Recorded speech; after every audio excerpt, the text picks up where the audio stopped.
Howdy, and welcome back to Robert Anton Wilson's Prometheus Rising, Chapter 12, The Collective Neurogenetic Circuit.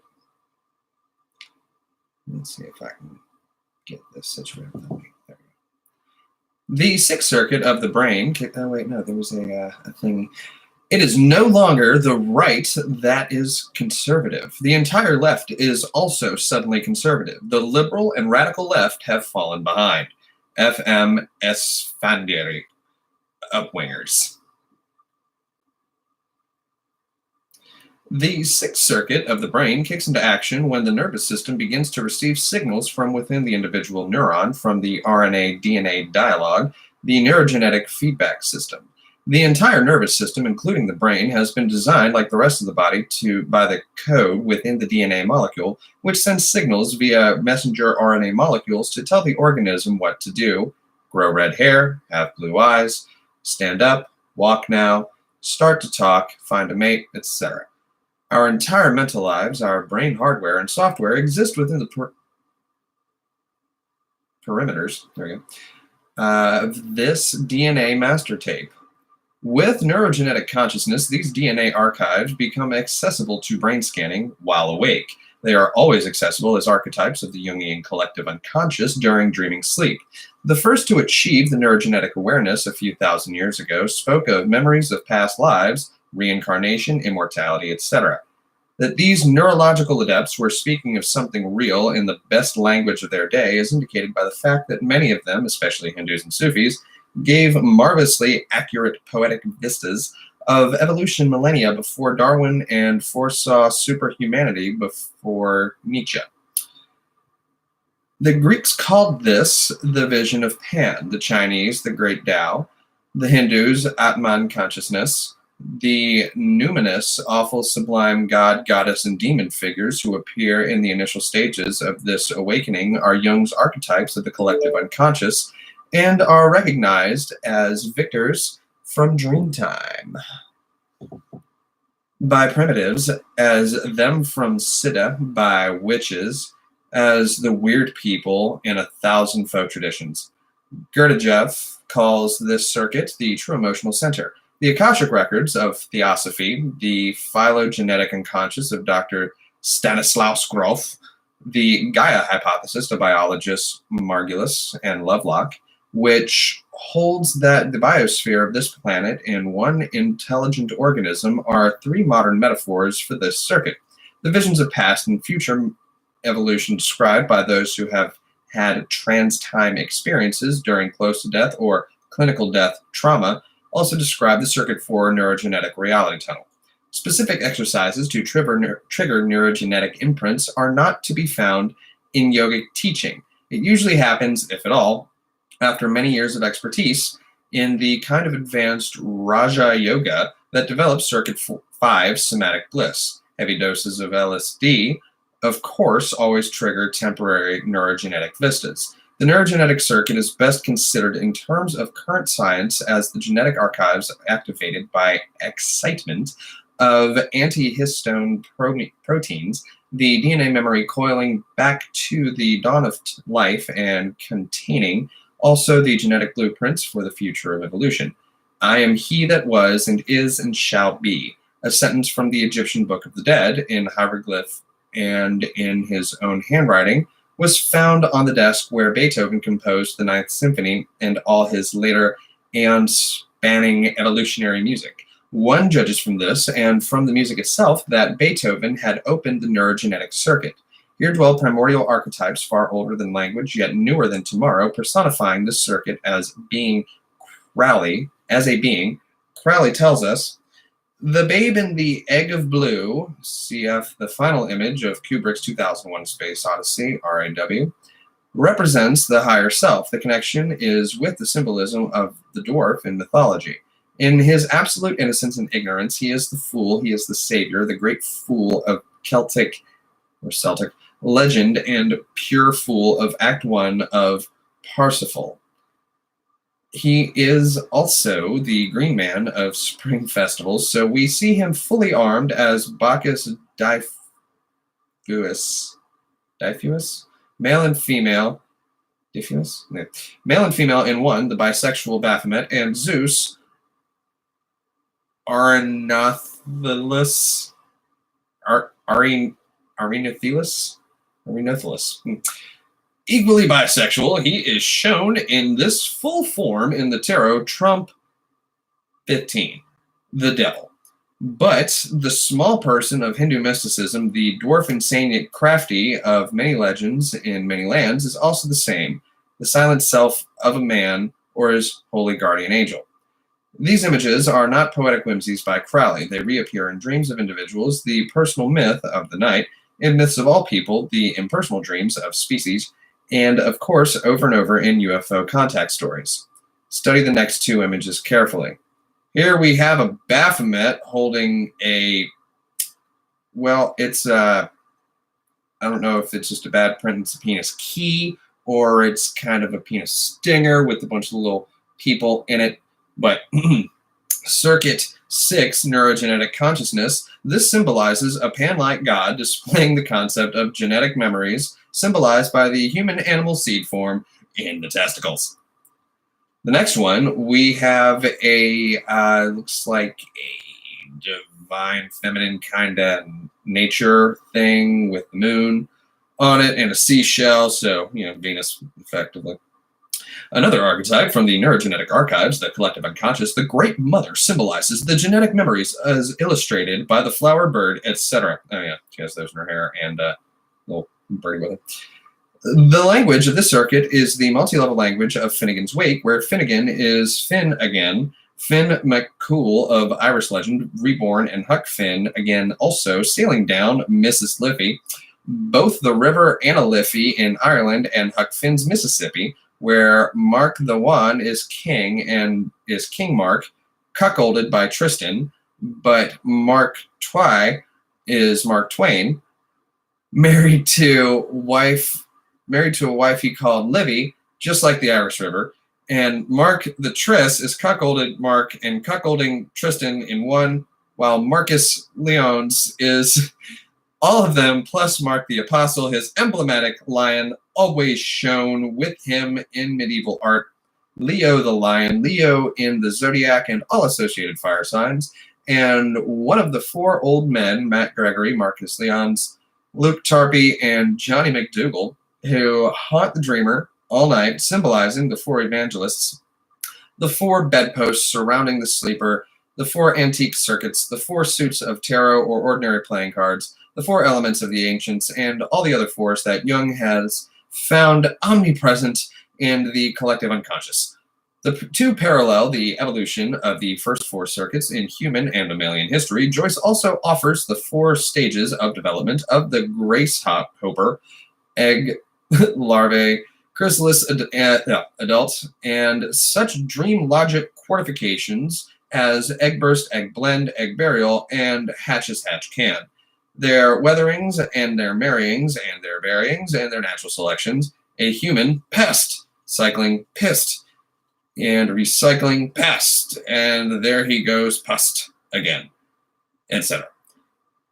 The archetypal circuit is repeat with what Jung called synchronicities, meaningful coincidences, which he attributed to the circuit's roots in what he called the psychoid level below the personal and collective unconscious, where mind and matter are not yet differentiated. The royalty highway of the DNA, RNA, CNS, central nervous system telegraph in Tim Leary's metaphor. Such synchronicities are a sure sign that you are dealing with the neurogenetic circuit. For instance, in a Finnegan's Wake study group, we were all convulsed with laughter when noticing that Toot and Come In is not just a parody of American cutesy pie motel names, but another of Joyce's countless puns on Tutankhamun. At this point, my wife entered the room to inquire what was so funny. When we explained, she says, "That's a synchronicity. I was just watching a TV program about Tutankhamun." And of course, Joyce put the boy king into the dream because the main theme of Finnegan's Wake, the main theme of Neurogenetic Circuit, is the survival of genetic memory through time, symbolized by resurrection myth. And Tut was dug up, resurrected, synchronicity, just after Joyce started work in this epic.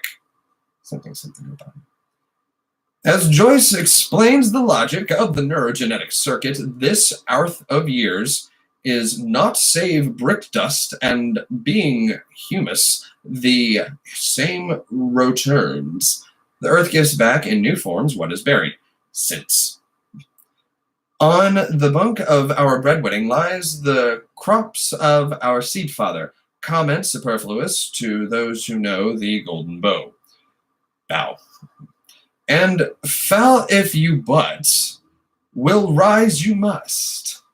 The seed, the genetic code, and the egg, cellular wisdom, sends the signal down the eons, and the similar metaphor of Nobel geneticist Herbert Muller. We're all giant robots manufactured by DNA to make more DNA. Sounds a lot like VQC. To the individual, the breaks in the chain of life, death, are all too real and painful. To the seed and egg wisdom of neurogenetic circuit, the seamless unity of life, death, excuse me, life, death, is the greater reality. The neurogenetic circuit is probably located in the right neocortex and is more recent than the neurosomatic circuit in the back section of the right cortex. Circuit 6, neurogenetic consciousness, allows you to converse with the evolutionary architect who designed your body and billions of others since the dawn of life around 3 to 4 million years ago. This architect is the greatest designer on this planet, and as Buck Fuller has often commented,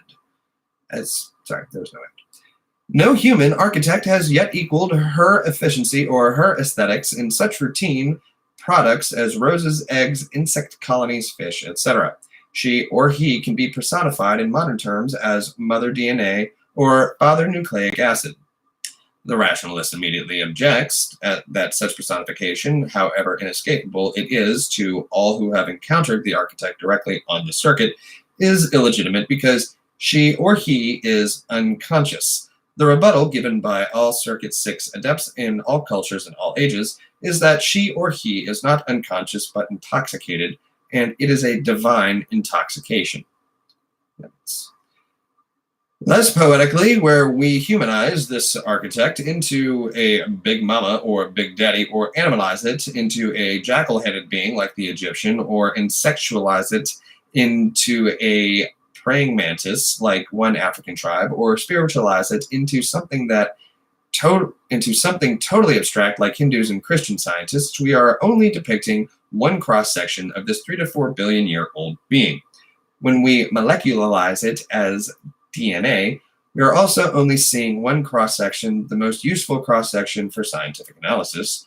That is all that needs to be said, or should be said, for the scientific materialist chemicalization of the biosphere, and it is no contradiction of direct experience of the being itself via Circuit 6 yogas, biological or chemical.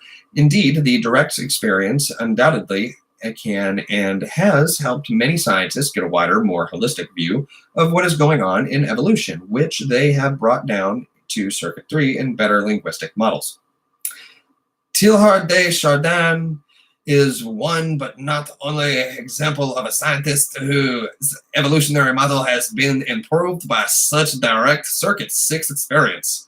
For those who have not yet had Circuit 6 experience, and most of humanity will possess the technology to turn on the circuit at will within the next 20 years, this evolutionary perspective might possibly be conveyed by a series of quantum jumps in perspective. Thus, the individual can make mistakes, even fatal ones. Consciousness in Circuit 1 through 5 is far from infallible. We all get into messes sometime, and sometimes they kill us. The gene pool can make mistakes, but less frequently. Most gene pools have a lifespan far beyond any individual by a factor of many thousands. Obviously, if we judge intelligence by survival, gene pools made up of the information of many million individuals are more intelligent than any individuals, even geniuses. Einstein was not as smart as the Jewish people collectively. He created relativity and was smart enough to escape the Nazis. The Jews historically created dozens of ideas as important as relativity and survived hundreds of pogroms.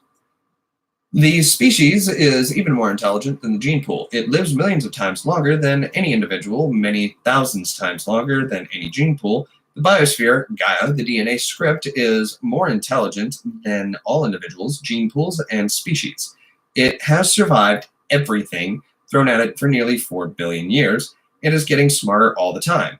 It is on the edge of achieving immortality through the Sixth Circuit. It has a better eye to see itself and judge its trajectories than ever before. It is getting ready to leave this planet and expand across the universe. Beethoven, to cite him one more time, said, "Anybody who understands my music will never be unhappy again."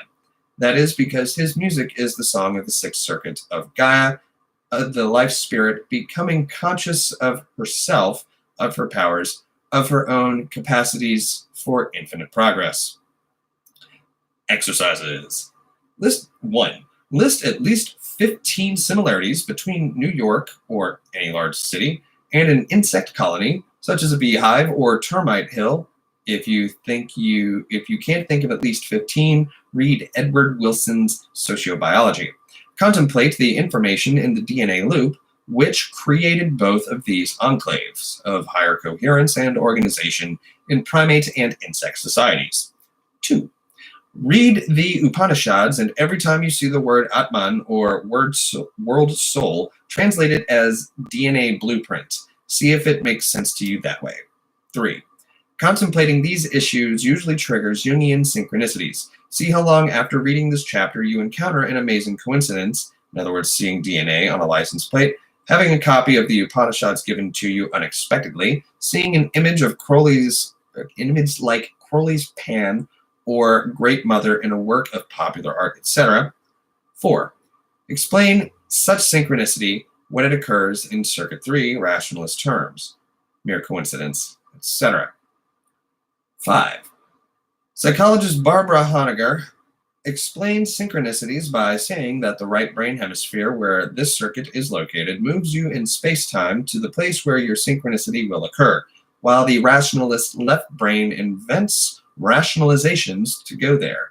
Synchronicities are language through which this circuit communicates with the left brain in this theory. Try explaining coincidences by that theory. What messages is your right brain trying to send your left brain? 6. Jung and several of his disciples, in other words, for examples, Coleman, Steger, and Fiedler, have suggested that UFOs are messages from this collective DNA circuit to the left brain. What do such messages mean? What is the right brain trying to tell us? And that was chapter 12 of Prometheus Rising. See you next time.